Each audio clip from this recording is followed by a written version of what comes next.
Welcome to today's edition of The Connection. I'm Isabella Suarez. And I'm Katy Haynes. We usually do this through YouTube, but due to COVID-19, we have had to make changes to our show.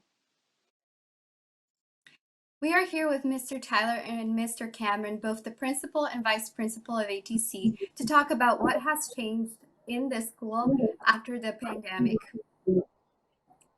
So first of all, ATC is a technical school where hands-on training is essential for a professional in any trade. So for Mr. Cameron, what are the current steps for moving forward during this unprecedented time?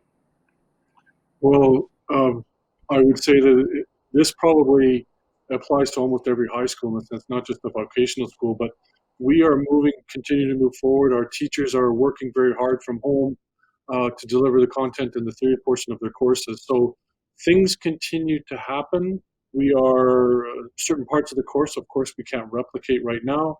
But for the most part, classes are moving forward, kids are engaging, they're connecting with their teachers online. So things continue, it's just looking quite a bit different. Mr. Tyler, how are teachers adjusting to continuing education? And what resources are they using to effectively communicate with their students? That's a really good question. The teachers are doing a lot of things to connect with students. They're doing everything from using emails to using the Louis Riel School Division My Sites. We've also invested a lot in Teams right now. So teachers are experimenting with a number of different ways to connect with students and to deliver course materials. It's been a little challenging, but our teachers are really working hard to make sure that they platforms they use are accessible to the students and that they can make good use of these for the students. You say that students are going to continue learning online. What about students who don't have computers or internet access at their home? How can they have this equal opportunity for learning? Mr. Cameron, could you please answer? Well, right now the Louis Riel School Division, and I would venture every school division across the province, is making laptops and the portable devices available to students so that they can have some kind of device to connect to the internet from home. Um, right now, the challenge is being able to get them connected to the internet if they don't have internet access from home. But from what I understand, that as of yesterday, over 1,000 laptops from across the Louis Riel School Division were sent out to kids, and so that they can continue to learn and continue to work from home. So, even though students will be graded upon the assignments they had turned in before classes were suspended, Mr. Tyler, do they have a chance to improve their marks by submitting assignments in the following weeks? Of course, we want to make sure that students are successful. That's our priority at the Arts and Tech Center and with all high schools. So teachers have been in contact with the students and said, listen, this is your grade at this point in time. Here's an opportunity for you to do the work that was being done prior to the end of classes, and you can now improve your mark. And as we move forward, students will have the opportunity to engage in their new courses and continue to get their grades. What are some challenges that the administration and the rest of the staff have been undergoing throughout this changes to online learning, Mr. Cameron? Well, right off the bat, to be direct, when we all went to school, we were not taught how to deliver any kind of course online. This is new except for our online teachers. We have a number of teachers who are actually, that is their job, they teach online. But the reality is the vast majority of our teachers are not used to teaching in an online format. And so our job as administration has been to support them and help them get ready to teach in this new way of learning, this new way of teaching as best as possible, along with trying to make sure that we are reaching out to as many kids and nobody falls in the cracks as much as possible. We're out connecting with kids, or we're connecting with teachers, and we're trying to make sure that their schooling continues, and what do we need to do to make that happen is what we're looking at on a regular basis, on a daily basis. It consumes probably the most significant part of our time. I would also add that one of the biggest challenges, I think, has been communication overall. You know, you generally have students sitting in front of you in the classroom and you can communicate directly with them. And now, you know, the division is getting information from the government. They're trying to pass on the information to all the principals. We're trying to pass on all that information to teachers, and teachers are trying to pass on information to students and parents. So, you know, normally communication you wouldn't think is a problem, but there's so many people involved in this. It's making communication a little more difficult, but I think we're managing it pretty well right now.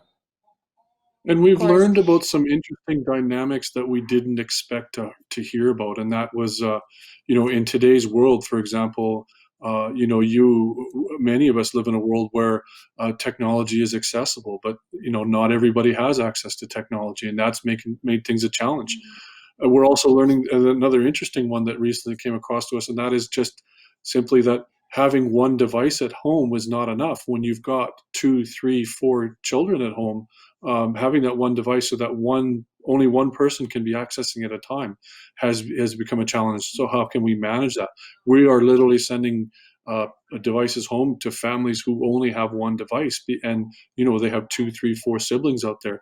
Mom or dad are working at home, and therefore they need the device to work, which means kids aren't getting to be able to do their learning and move forward. Or because mom and dad are working, someone who normally is at school is now having to take care of their siblings, and so that creates all kinds of dynamics that we weren't expecting to think about. And we're having to, when we are working with families and teachers, to how we can make things work for them also, because we don't want them to be left behind. Mhm.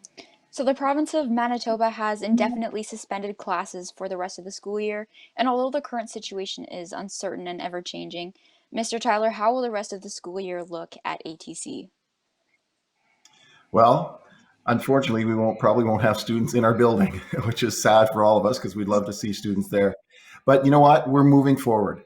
I think it's really important for our students and parents to understand that we are going to deliver our courses, although, as Mr. Cameron said, it's going to look a little different because at ATC, most of our courses, all of our courses, have a practical component involved.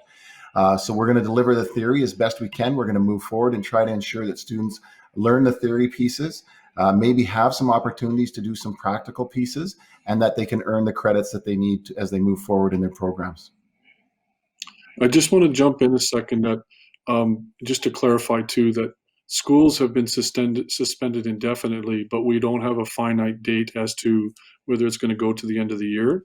If by some miracle, for example, we were to hear that uh, this was able to clear up in the next couple of weeks, 2, 3 weeks, which unfortunately we don't believe is going to happen, but we may actually be back at school before the end of the year.